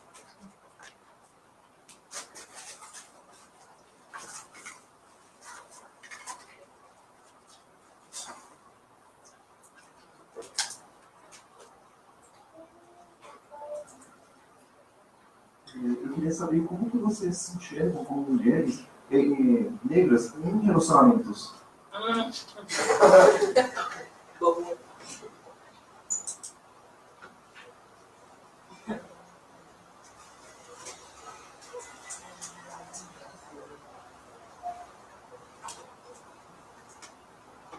Quem quer começar? Gente, eu vou ficar sem microfone porque eu me sinto mais à vontade, está dando para chegar a minha voz, porque o microfone está. Então, violência psicológica. Eu me identifico enquanto pessoa negra desde 2015. Eu não me vi enquanto mulher negra, eu não me enxergava enquanto ser humano, para começar. A minha família, em sua grande parte, é negra, mas também não se enxergam enquanto negros, sabe? A gente ainda sofre com isso, porque eu fui me reconhecer enquanto negra durante a faculdade. Quando você chega assim, você toma um impacto. Você é negra, você está num lugar elitizado e tudo mais. E a primeira forma de violência que a gente sofre é na escola. Quando a gente é criancinha, a gente está ali no núcleo familiar, a gente vê uma coisinha assim, mas não nada muito grande, porque a gente está no nosso núcleo familiar, protegido ali, tudo mais. Quando a gente sai, que aí a gente chama o baque, que vem o primeiro baque assim, por que você é dessa cor? Por que seu cabelo é desse jeito? E isso começa a incomodar. Gente, por que eu sou dessa cor? Eu não quero ter essa cor, eu não quero ter esse cabelo. E a primeira coisa que a gente faz é alisar o cabelo. Não que isso seja um problema para quem gosta, mas é a maior das violências, enquanto pessoa negra. Você ter que alisar o seu cabelo para você se encaixar dentro de um padrão que te impuseram ali. E tá, se eu quero fazer parte dessa sociedade, eu tenho que me enquadrar dentro desse padrão. E eu vim sofrendo isso durante toda essa vida, só que para mim era uma coisa normal entrar no BH Shopping, por exemplo. Para mim não tinha nada demais. Aí, quando eu me reconheci enquanto pessoa negra, o choque foi maior. Porque, sabe, quando você enxerga um mundo sem a máscara, você tira essa máscara e fala, o mundo é racista. Aí foi assim, sabe? Eu pensei, aí eu fiquei com muito ódio. Aí eu falei, agora eu tô com ódio e vou pra cima dessa galera. Hoje eu tô mais equilibrada. Pode passar um pouquinho. E tudo mais, mas é absurdo. Depois que eu tive essa visão, eu sou uma mulher negra, eu me entendo enquanto pessoa negra, eu entrar no BH Shopping pra mim foi uma surra, assim, sabe? De tipo, a galera tá me olhando porque eu não sou um animal. Por que esse cara tá me seguindo? E aí você começa a entender o que a sociedade te impõe, sabe? Assim, e levar isso pra minha família, que é o mais difícil. Porque a minha família ainda não se identifica enquanto pessoas negras, vê ali e tal. Quando eu resolvi entrar em transição e tudo mais, minha família ficou assim, por que você está usando esse cabelo desse jeito? Penteia isso, alisa isso. Então, além da sociedade em si, você tem que lidar com a sua família, é muito pesado. A violência, assim, depois que você passa por esse processo de se enxergar enquanto pessoa negra, é bem complexa, bem tensa. As relações. Gente, não tem relação. Não tem. Porque se você relaciona com um cara negro, tem a dificuldade também dele se ver enquanto pessoa negra. São dois sofrimentos ali, é meio complexo para os dois, né? Julgando assim. E enquanto caras brancos, eles veem a gente como um objeto mesmo. Cara, eu tô pegando uma negra. Sabe? E é bem violento, e rola traições, sabe? É mais por objetificação mesmo, tipo assim, como troféu. A amante, né? Como amante, não como a que vou mostrar para a sociedade. Quando mostra para a sociedade é como um troféu mesmo. Eu sou politizada, eu sou um cara branco que respeita as diferenças e eu tô namorando com uma menina negra. Mas é só mais por um status, não por um cuidado, assim. Aí entra a questão da solidão da mulher negra. Que é outra pauta, assim, gigantesca, né? Que aí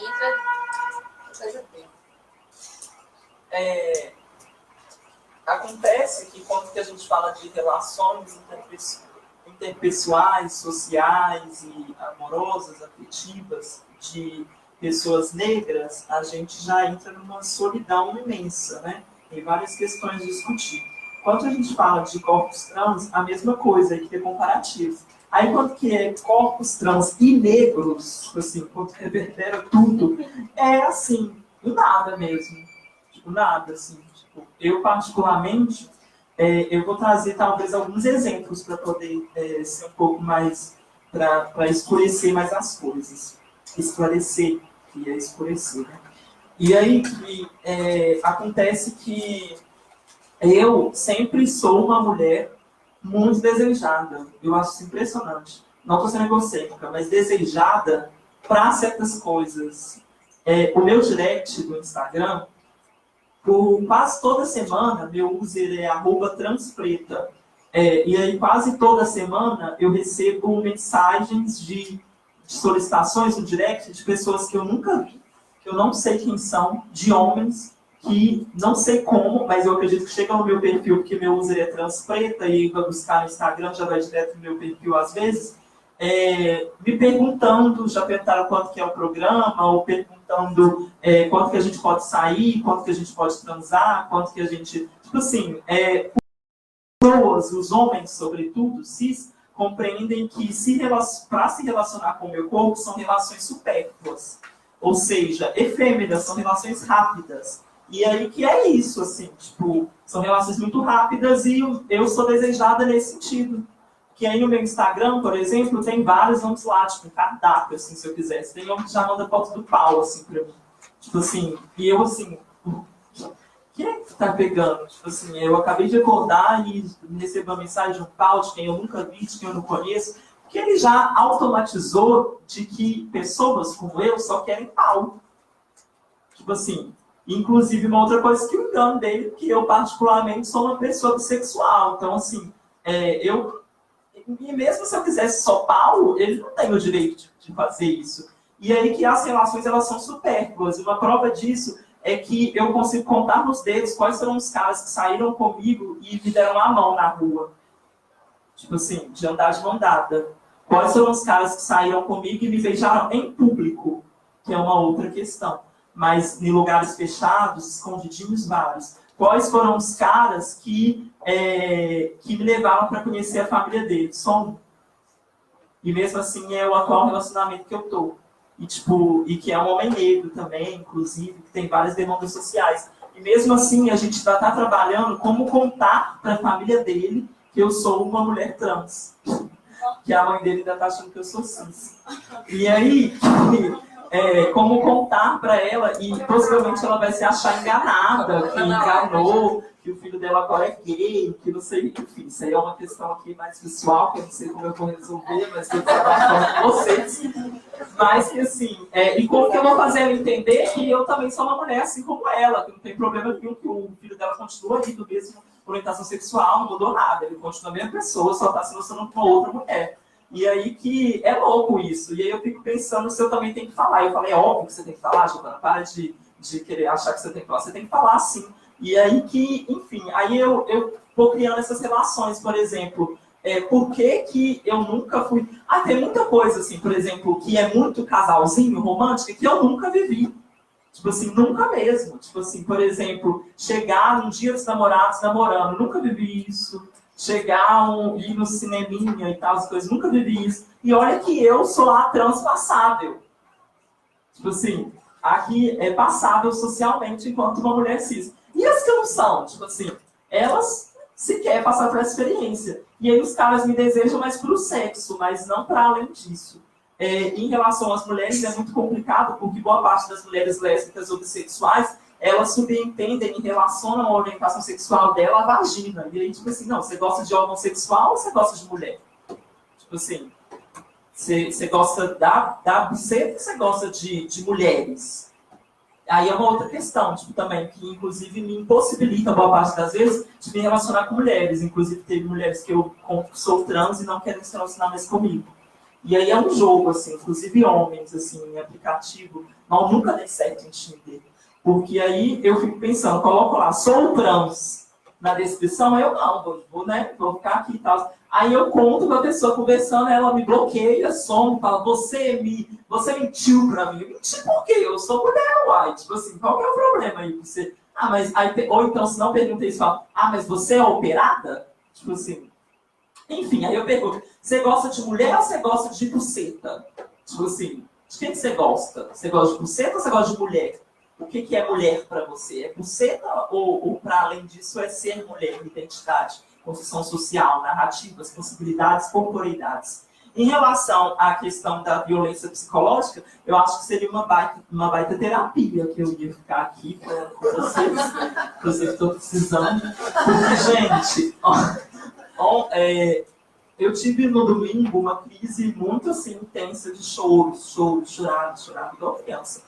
E aí eu chorava por causa que eu estava pesando, porque eu não me peso muito mais com situações transfóbicas. Tipo assim, gente, na verdade, eu sou a pessoa que já apanhou tanto, que eu só espero a desgraça da vida. Tipo assim, eu costumo dizer isso. E aí de quem me rebater, você deve ser esperançosa. Desculpa, gata, minha realidade é outra.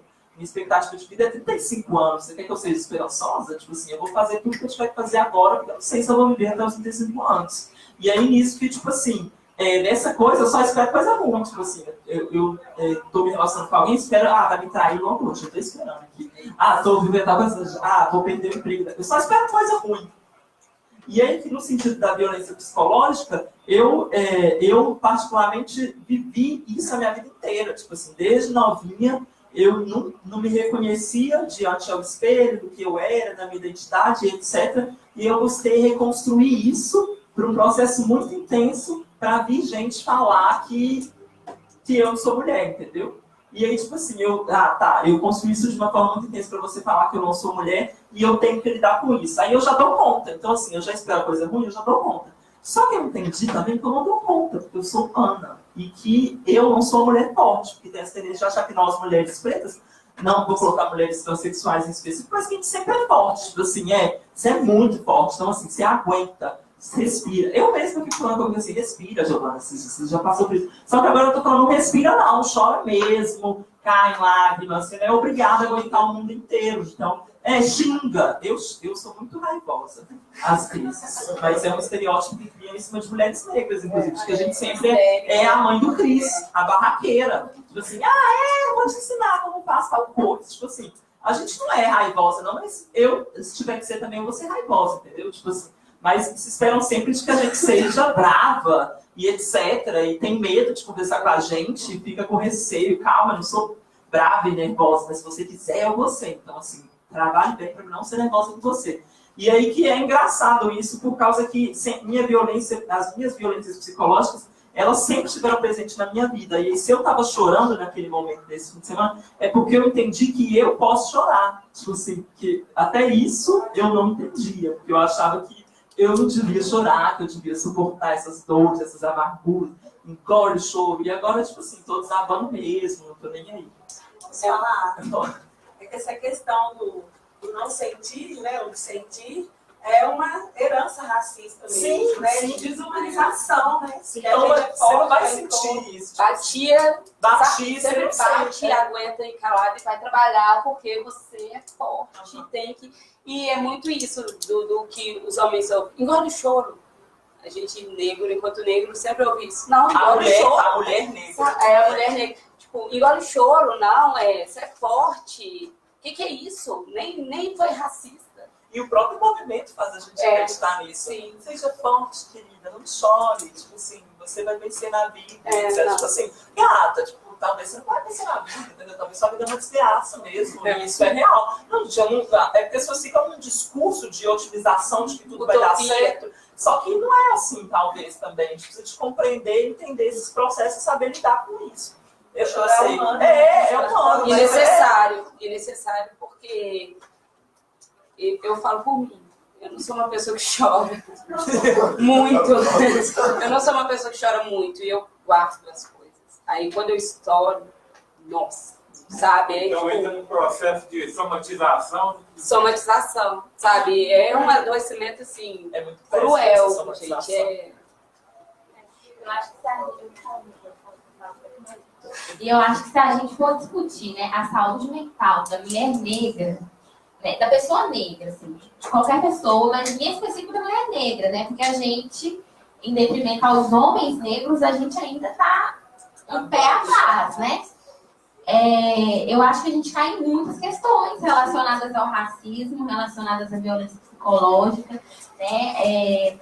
Por exemplo, quantas vezes nós, enquanto mulheres negras, já fomos interrompidas por uma mulher branca no momento da nossa fala, né? A gente pensa que o interrupting acontece só entre mulher e homem, né? Mas não, às vezes as mulheres brancas que ocupam lugares de poder dentro de uma relação, e se a gente for entender que a violência psicológica ela acontece principalmente dentro de relações de poder, essas mulheres, elas interrompem a gente, né? Às vezes deslegitimam a nossa fala. Então, às vezes a gente está num debate e aí você começa a ser interrompida o tempo todo, assim, né? E a gente não se dá conta, às vezes, que se trata de uma violência psicológica, né? Muito, muito permeada pelo racismo, muito permeada pelas posições de poder, de relação de poder, né, atravessada pelo papel de masculinidade que às vezes essa mulher está ocupando neste momento. Então, assim, quando a gente vai discutir a questão da saúde mental das pessoas negras, né, das mulheres negras, a gente entra num outro patamar de discussão que ele é infinito, né, porque ele ultrapassa somente as questões do racismo por si só. Né, elas entram nessa questão, né, da questões psicológicas também, né, e que às vezes nós, enquanto psicólogas e psicólogos, a gente às vezes comete esse erro, né, de psicologizar o tempo todo a somatização, né, da pessoa com a qual a gente está trabalhando, enquanto a questão dela não é da cabeça dela, não. A questão dela é de um processo histórico, né, de fora. Então, assim, a mulher que ela chega às vezes no consultório se cobrando demais, né, ou então se achando incapaz demais para um cargo de trabalho, por exemplo, a gente tem que entender como que o racismo atravessa essa mulher, né, a ponto de existir, gente, um teto de vidro para as mulheres negras que a gente dá cabeçada no vidro, assim, sabe? E tem que dar muita cabeçada para poder quebrar esse vidro. Só que a gente sai machucada também, porque tem que lidar com o racismo todo dia, racismo institucional, principalmente, com o racismo, assim. Ele é horroroso, eu não vou usar palavras de baixo calão para descrever, mas ele é horroroso porque ele te coloca na posição total de passividade, né? Ele é um racismo, assim, que as pessoas elas não vão falar que é racismo e não tem muito como você apontar que é racismo, embora você saiba que é, você tem certeza, tem convicção que é. Então, quando você ficou falando sobre essa questão de se descobrir negra, eu fiquei lembrando muito da minha história, enquanto mulher negra também, né? E que eu penso assim, a gente sabe que a gente é negra, que a gente vive o racismo na pele, desde criança, né? A escola é o pior lugar para uma criança negra, enquanto saúde mental, enquanto produção de saúde mental, porque as pessoas, elas não se responsabilizam. Né? A escola, enquanto instituição, não se responsabiliza, os professores, os pais dos alunos. Então, enquanto produção de saúde mental, a escola ela é horrorosa para a gente. Né? E aí, assim, a gente já sabe que a gente é negro porque a gente sofre. A gente está ali sofrendo, né? Louca para ter o cabelo liso da vizinha, né? Então, a gente não tem uma boneca representada, a gente não se vê representada nos desenhos. Só que para minimizar isso, a gente começa a se chamar de morena, né? De, eu sou morena clara, eu sou morena escura, né? E começa o processo de embranquecimento no cabelo, né? Dessa questão do alisamento. Não que o alisamento seja um problema, porque a gente tem que ser negra de cabelo raspado, né? A gente tem que ter nosso direito garantido de cabelo raspado. Mas o processo que leva uma mulher a alisar ou não o cabelo, a gente precisa entender como que esse processo funciona. Né? Enquanto no que ele está interferindo na vida dessa mulher. Vocês querem falar mais alguma coisa, meninas? Segue meu arroba lá, gente. Segue lá, canal do YouTube, segue lá em @transpreta. Vão estar vendo aí o conteúdo da travesti. Muito obrigada. Não, só agradecer mesmo e vamos pensar, gente, junto, principalmente enquanto psicologia, sabe? Enquanto galera aí que cuida do outro, sabe? Olhar para essas pautas, sabe? Com um olhar mais carinho mesmo, mais humanizado, sabe? Ver essas pessoas. E não só, como ela falou, só ficar ali psicologizando, apontando coisas, porque tem muito além, sabe? Tem um ser humano ali que só quer existir. Deixa eu falar outra coisa. Gente, só outra coisa que eu falei sobre a questão de ter uma travesti que faz parte do seu convívio, que eu falei no fim da minha fala, mas proponham essa atividade no seu dia de alguma forma, de como que travestis transexuais passam a integrar na sua vida de algum modo, ou na sua casa, no almoço, no café, na rua, no bate-papo, numa interação. Faça com que essas pessoas se sintam vistas e quistas socialmente. Só isso. Só tem contato para você saber fazer palestras além daqui. Seria muito bom, eu acho. Né, como eu tenho essa preocupação de levar para a universidade, eu acho que mais do que eu falar, vocês falando é um outro impacto, uma universidade. Fala de economia, Só para complementar, a Giovana citou o fato de precisarem de mais do atendimento clínico, e aí eu queria saber, nós, enquanto psicólogos clínicos, se existe um canal para que a gente tenha acesso, para que elas possam nos procurar também do atendimento. Existe gratuito. Uhum. Existem, você fala, canais para chegar até essas travestis transexuais. É uma coisa muito difícil, porque as pessoas falam sempre que abrem as coisas para travestis transexuais, mas elas não vão. Só que elas não se perguntam por que elas não vão. Porque vocês querem que elas venham, vocês não vão nelas. E elas não vão de vocês. É uma outra questão. Por que elas não vão em vocês? Porque, assim, a demanda delas é outra. Tipo assim, abrimos vagas para as trans. Por que elas não vêm? Primeiro, porque elas não têm a faculdade. Você abre vaga, mas você continua lá para falar línguas, que não sei o que. Você acha que alguma travesti vai falar línguas? Pouquíssimas. Possivelmente vão ser travestis que já estão em lugares de privilégios assim, acima. Então, eu acho que esses lugares de canais, de diálogos, eles são criados muito... Eu, particularmente, me preocupo em rede social e etc., de criar chamamentos, assim, tipo, de chamar para tal ação e etc. E muita mana vem. mas eu conheço já e faço parte do coletivo, por exemplo, Pretas T, que é o coletivo que eu integro. E aí já é algo assim, a gente pode dialogar isso. Em relação às manas que estão na prostituição, eu tenho algumas casas e algumas manas que intermediam travestis, essas outras manas que se prostituem, que no caso não são compreendidas como cafetinas, mas traduzindo para vocês o que seriam cafetinas, mas que não são, elas também podem mediar esse diálogo, posso passar contato e etc.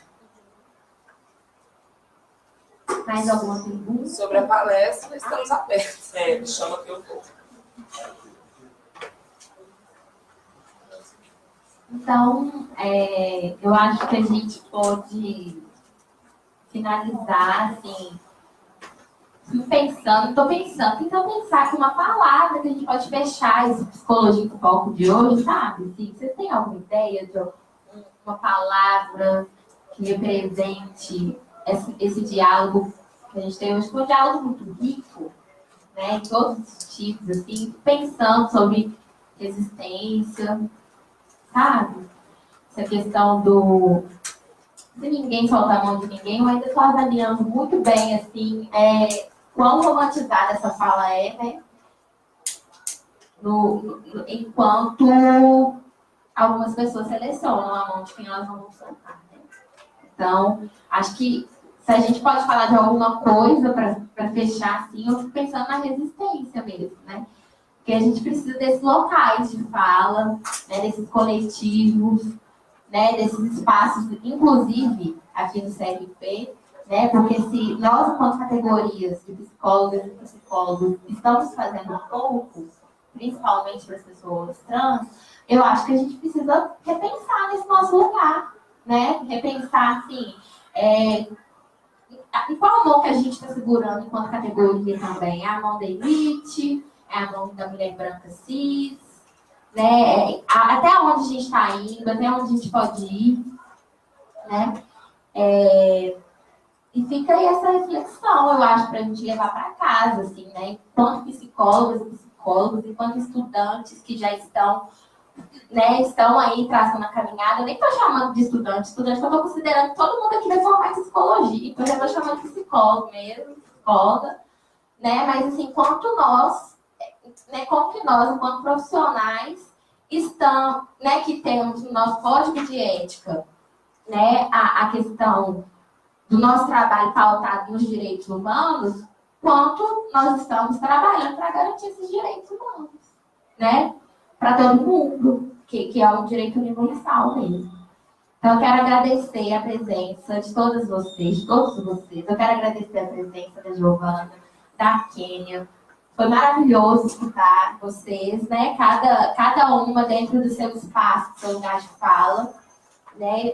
Acho que foi uma conversa muito rica, né? Não dá nem para falar que foi uma palestra, porque eu acho que a gente conversou mesmo, né? Então, mesmo que o formato seja de palestra, quero convidar vocês para os próximos Psicologias no Foco. Eu já falei no começo, mas eu vou reforçar, né? No dia 3 de abril. Vamos falar sobre os desafios da saúde coletiva em tempos de ódio. No dia 10 de abril, sobre a prevenção das violências nas escolas, como a psicóloga pode contribuir, a psicóloga e o psicólogo podem contribuir. Avaliação psicológica e neuropsicológica, interfaces e limitações, juventudes, drogas e psicologia, desafios da atuação. No mais, eu acho que isso aqui é uma casa aberta para a gente tem que ocupar esse espaço, né, para, inclusive, fortalecer a nossa categoria aí nesses anos de retrocesso, né? Então, estamos prestes a uma eleição aí de nova chapa do CRP, então a gente tem que estar atenta, né, ao que as novas chapas vão propor, para a gente conseguir representar a nossa categoria, para a gente conseguir garantir o nosso trabalho enquanto promoção de saúde e de direitos humanos. Acho que é isso. Muito obrigada. Obrigada.